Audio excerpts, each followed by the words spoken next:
Fractions to decimals. The only way to convert fractions to decimal is long division.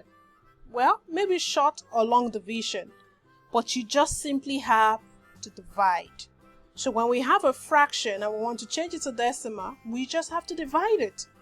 1 over 2 means 1 divided by 2. But this time around, while we are dividing, we leave our answers in decimals, depending on the number of decimal points. I always say, if not stated, leave your answers in 2 decimal places. If it is not stated how many you should do. Okay, so we have 1 divided by 2. Let's have our long division. Which one stays inside? The one we are dividing. That's a dividend, right? And then the divisor stays outside so that we can write our answer, the quotient, out on top of the sign of the box, right? You can check or review your long division here. I'll put a link so that you can review how to do long division properly.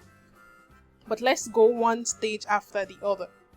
So we'll first divide. 1 divided by 2. Is 1 divided by 2 possible?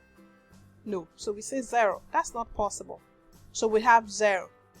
But because we want to leave our answers in decimal, we leave these, put a decimal point since we have no digit at the back of here. And then we had a decimal point. I had imaginary zeros, right? Zeros after a decimal point do not have any value. So it makes no difference that we are adding 0. It just helps us to be able to divide and leave our answers in decimal. Okay, otherwise we would have said remainder. Now, what do? We multiply 2 by 0. So we have 2 times 0 gives us 0. Then we subtract. 1 minus 0 gives us 1. Now we bring down the next digit so that this can allow us to continue our division. The next digit is 0. So it comes down, and so now we have 10. So now we have 10 divided by same divisor, 2. What is 10 divided by 2? That should be 5. So we write that out here and then we have 5. What is 2 times 5? We have 10. Do we have any remainder? 0, 0. There is no need to bring any other digits because even if you bring it down, you still have 0, 0. What is 0, 0, 0 divided by 2? It will be 0. So it makes no difference. So our answer, 1 over 2 in decimal, will be 0.5. Okay, so the only way to convert fractions to decimal is to use your division. Now we have 7 whole number, 3 over 5. This means, because we change this to an improper fraction, this means we have 35 plus 3, that's 38. So we have 38 over 5. Now we can divide. We have 38 inside, the dividend inside, and the divisor outside.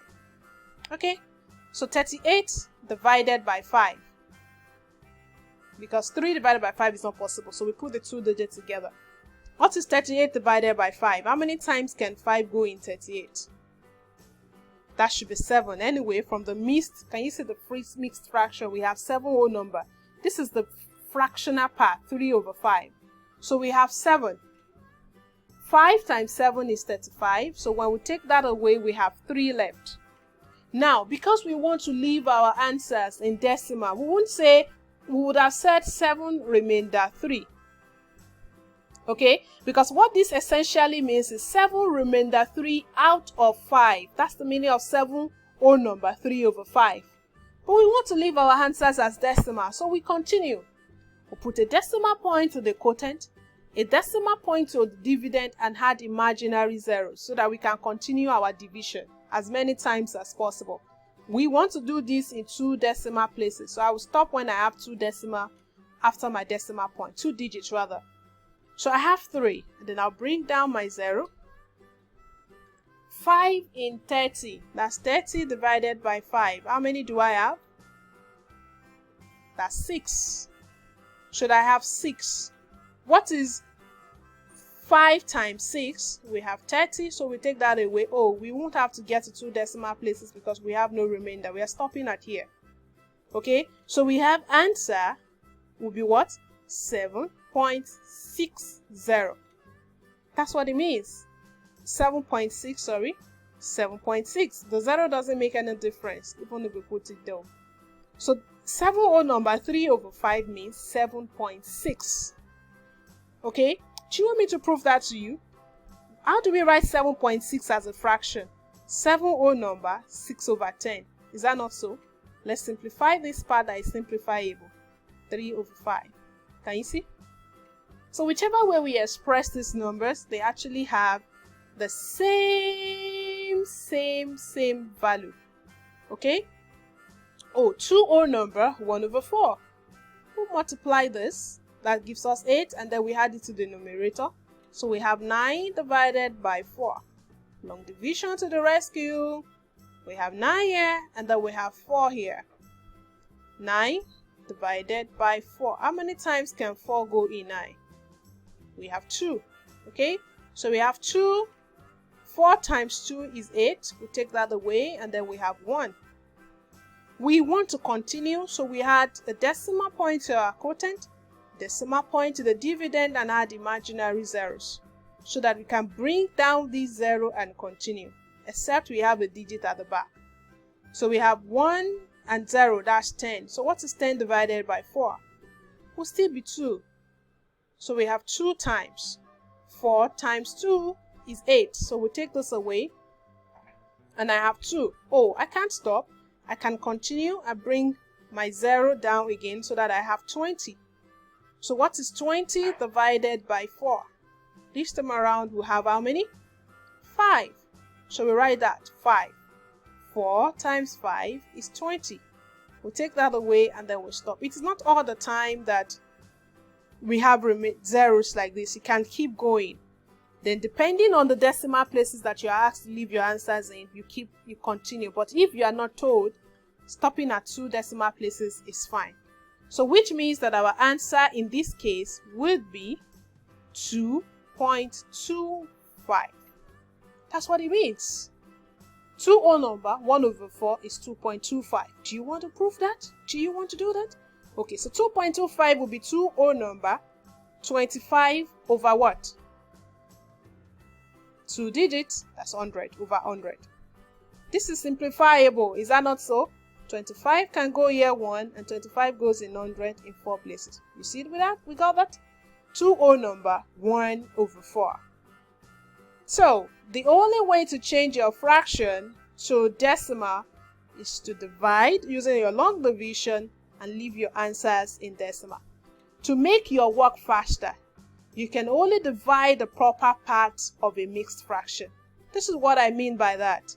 Since we already know that 2 whole number, for instance, 1 over 4, we already have a 2 whole number. Okay? So I can leave my 2 whole number untouched and only divide 1 divided by 4. So I have smaller number to work with. So I have 1 divided by 4. 1 divided by 4 is not possible, so I will write 0. 4 times 0 is 0. Put a decimal point here and continue. Okay, so this is 1. We'll bring down this 0, and then we have 10. So what is 4 divided by 10? Sorry, what is 10 divided by 4? 10 divided by 4 would have 2. 2 times. 4 times 2 is 8, so we take that away. And then we have 2. Okay, so we bring this 0 down. You see that we are getting the same answer we got the other time. And then we have 20. So what is 20 divided by 4? We'd have what? 5. So we write 5. So what would then be our answer? How do we get our answer? We already have a 2 whole number. 2 whole number. So we have 2 plus 0.25. That's what it means. As I said, you can just divide the proper part since you know you already have a 2. So what is 2 plus 0.25? That would be 2.25. You see we got the same answer as here.